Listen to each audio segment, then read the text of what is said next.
Hello again and welcome to DanWhiteBooks, the book review channel where we add insight into the worlds of literature, both for those who do read and those who don't. Today I review a classic in the genre of dystopian fiction, a book that went on to influence many famous works. Today I review We by Yevgeny Zamyatin.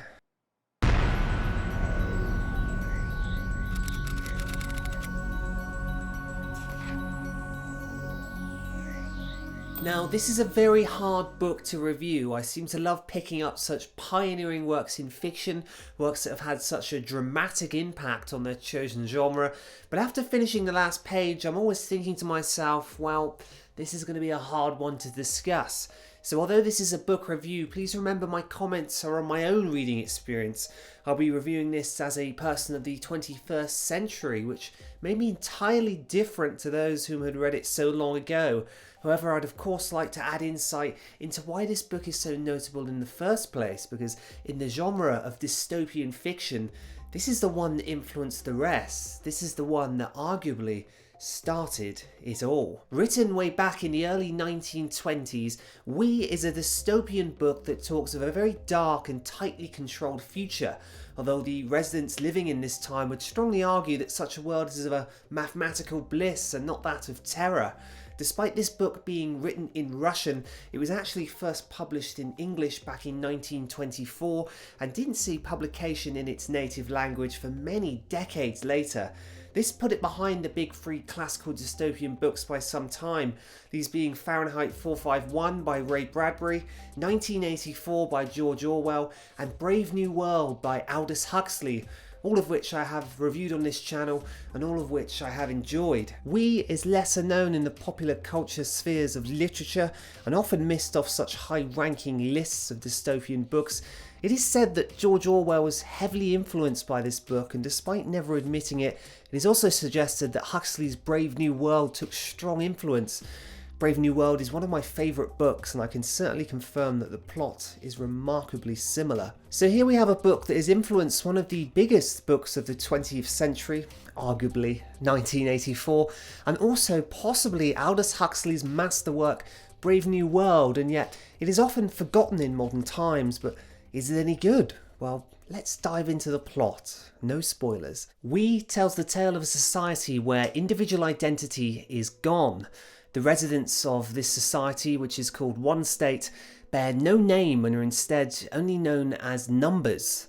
The character the reader follows is known as D503, a lead engineer in the construction of a spaceship known as the Integral.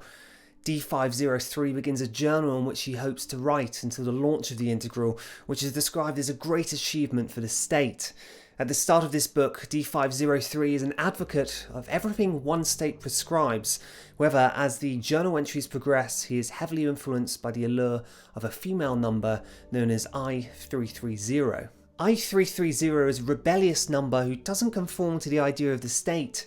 At first, main character D503 is repulsed by her, yet something within him, perhaps something intrinsically human, can't let her go. Despite knowing he should report her to the state police, known as the Guardians, he does not, and can't seem to get her out of his head.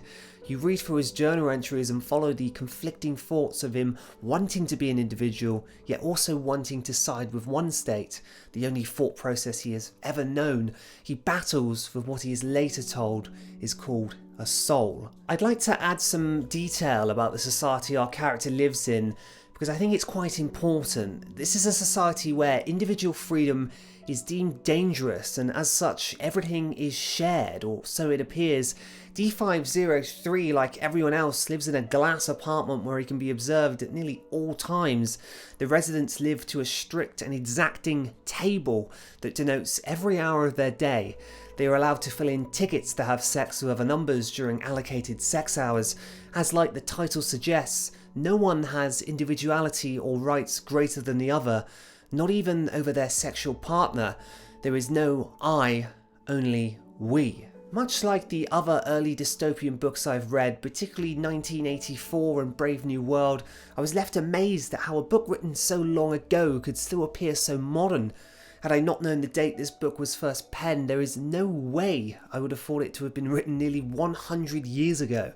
It is remarkable how these early authors could predict and describe a representation of the future that is in a rather scary way a mirror to our own modern society. No one is saying we live in glass houses, but the culture of surveillance, online and off, and even of modern efficiency is paralleled in this work. You may not think you live in a glass structure where all can see, but your data and habits are certainly accessible. No more does this become clear when we look into the story of whistleblower Edward Snowden. What these books suggest is that lasting power can only be attained through control, and that is exactly what We portrays in the fictional dystopia of One State. However, like Huxley's Brave New World, the residents of the society don't feel these measures are negative. Instead, they embrace them as the only way to be happy. Indeed, the state even deems any naysayers to be enemies of happiness. D503 at the start of this work speaks only of the glory of control and precision, and often bashes our so-called primitive way of living. I enjoyed this book, but at times I did find it difficult. There is a lot to be discussed here and only so many minutes in this video. Although We does seem remarkably familiar to Brave New World, it to me was not better and came across as more of a foundation. There is no doubt that this is an innovative piece of work, but it plays out more as a beginning than an end. I believe later writers put together books that encapsulated such a message, but in a more structured fashion. The main character can seem very naive at times, but in many ways I can see that this is the point. He's discovering what he calls a soul, and at times his thoughts get very erratic and often puzzling. I always felt that One State seemed a little too lax in the control of its citizens. The way the main character was behaving seemed to be ignored for a very long time, and that little logical part in my head was wondering why he was allowed to behave in the manner he had. The ending comes, and as like many of these books, you're left feeling a little somber. It's more the days after that start to affect you. It's not so much the story in these earlier works of dystopian fiction that stands out. It's the world the characters live in and their very thoughts and ideas.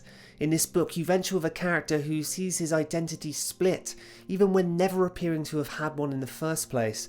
Despite being indoctrinated in the idea of we, he becomes I, and in the thoughts of this change, you take a centre seat. So as previously mentioned, this is a remarkably difficult book to review. I was even considering having a completely separate rating system for classical books after reading this one, because it seems impossible to review and compare them after so many years have passed. So with all things considered and with difficulty, I would rate this book a 79 out of 100, and would leave you with the following statement. This is a very important book, and one that, despite being written originally in Russian, was never published in Russian until decades later. This book is one that hides as a novel, but like the other greats, talks of so much more than just the story of a single character. It talks of control to the highest degree, control of thought, control of action, and complete control of life. It feeds you these ideas and spits out the result, a society where the powerful remain and the lesser abide. My friends, thank you very much for watching.